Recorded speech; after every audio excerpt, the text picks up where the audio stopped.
Hello, আসসালামু আলাইকুম। আবারও আপনাদের মাঝে নতুন একটি নাটকের রিভিউ নিয়ে চলে আসলাম। নাটকটির নাম হচ্ছে জলে ভাসা পদ্মা। আমি আবারও বলছি, নাটকটির নাম হচ্ছে জলে ভাসা পদ্মা। অনেক সুন্দর একটি অসাধারণ, মন মুগ্ধকর, অতুলনীয় একটি নাটক। আপনারা নাটকটি দেখলেই বুঝতে পারবেন, আপনাদের মন ছুঁয়ে যাবে। আর আপনারা তো বুঝতেই পারছেন, ইয়াশ রহন ভাইয়া মানেই নতুন কিছু চমক, নতুন কিছু পাওয়া। তাই আর দেরি না করে এক্ষুনি ইউটিউবে গিয়ে সার্চ দিন জলে ভাসা পদ্মা, গিয়ে ফুল নাটকটি দেখে আসুন। অনেক সুন্দর, অসাধারণ একটি নাটক। আসলে ব্যস্ততার কারণে আপনাদের মাঝে রেগুলার ভিডিও নিয়ে আসতে পারি না, সেজন্য আমি দুঃখিত। তাই আপনারা আমাকে অল টাইম সাপোর্ট করেন, এবং আমি যেই নাটকটি নতুন বের হবে আপনাদের মাঝে রিভিউ নিয়ে আসার চেষ্টা করবো ইনশাল্লাহ। অনেক সুন্দর একটি নাটক, তাই আপনারা মিস না করে এক্ষুনি গিয়ে নাটকটি দেখে আসুন, দেখলেই বুঝতে পারবেন। জলে ভাসা পদ্মা, আমি আবারও বলছি, নাটকটির নাম হচ্ছে জলে ভাসা পদ্মা। আমি নাটকটির কিছু কাহিনী আপনাদের মাঝে উপস্থাপন করার চেষ্টা করছি। তার আগে আপনারা আমার স্ক্রিনে নাটকটির কিছু অংশ দেখতে পাচ্ছেন। আসলে নাটকটির কাহিনী হচ্ছে, ইয়াশ রহন ভাইয়ার বাসায় একটা মেয়ে, কাছের মেয়ে, সেই ইয়াশ রহন ভাইয়ার বাসায় কাজ করে, এবং হঠাৎ করেই ইয়াশ রহনের প্রেমে পড়ে যায় মেয়েটি, এবং ইয়াশ রহনও মেয়েটিকে ভালোবাসে।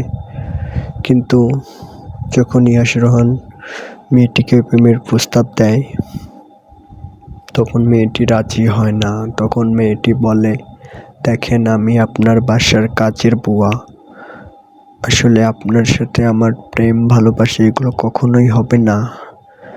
আপনার ফ্যামিলি কখনোই এগুলো মেনে নেবে না। দেখুন, আপনি হচ্ছেন বড়লোকের ছেলে, আর আমি হচ্ছি গরিবের মেয়ে।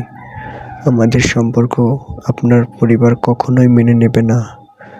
আসলে এগুলো নিয়েই নাটকটির কাহিনী, আর সব কথা যদি আপনাদেরকে এখানেই বলে দিচ্ছি তাহলে তো আপনারা নাটকটি দেখবেন না। তাই অবশ্যই ইউটিউবে গিয়ে নাটকটি দেখে আসুন, জলে ভাসা পদ্মা।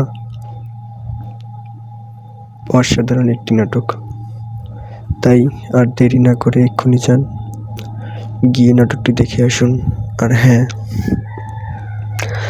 আমি প্রতিনিয়ত এই চ্যানেলে নাটকের রিভিউ নিয়ে আপনাদের সাথে হাজির হব, এবং আপনাদেরকে নতুন নতুন ভিডিও উপহার দেব। তাই আপনাদের কাছে যদি আমার ভিডিওগুলো ভালো লাগে তাহলে অবশ্যই আমার চ্যানেলটি সাবস্ক্রাইব করে রাখবেন এবং আমার পাশে থাকবেন। আর একটা কথা না বললে নয়, কমেন্ট করবেন। কমেন্ট করলে কি হয়, আর লাইক করবেন। লাইক করলে কি হয়, মনে হয় আমার সাথে আমার দর্শকগুলো আছে, তারা এখনও রেগুলার আমার ভিডিও দেখে। আপনারা লাইক কমেন্ট করতে ভুলবেন না কিন্তু। আর হ্যাঁ, যখন এই নতুন নাটক চলে আসবে আমি চেষ্টা করব আপনাদের মাঝে নতুন নতুন রিভিউ নিয়ে আসতে। তাই আর দেরি না করে এক্ষুনি ইউটিউবে যান, গিয়ে দেখে আসুন। আপনার পছন্দের এই নাটকটি দেখলেই বুঝতে পারবেন, অসাধারণ একটি নাটক। আর দেরি না করে এক্ষুনি যান, ইউটিউবে গিয়ে সার্চ দেন আর দেখে আসুন। আর নাটকটি যদি ভালো লাগে তাহলে অবশ্যই আমার চ্যানেলটি সাবস্ক্রাইব করে আমার পাশে থাকবেন। ধন্যবাদ। আর আপনারা যদি প্রতিনিয়ত নাটকের ভিডিও চান তাহলে অবশ্যই সাবস্ক্রাইব করার পর পাশে থাকা বেল আইকনটি বাজিয়ে দেবেন, যাতে করে নতুন ভিডিও ছাড়ার সাথে সাথেই আপনার ফোনে নোটিফিকেশন চলে যায়, এবং আপনারা সেই নোটিফিকেশন অনুযায়ী নতুন নাটকের ভিডিও দেখতে পারবেন। আর ইয়াশ রহন ভাইয়ার নাটক আমি কখনোই মিস করি না, আমি তার সব নাটক দেখি। তার নাটক আমার খুবই ভালো লাগে। তাই আর দেরি না করে এক্ষুনি ইউটিউবে গিয়ে সার্চ করে ফুল নাটকটি দেখে আসুন। ধন্যবাদ।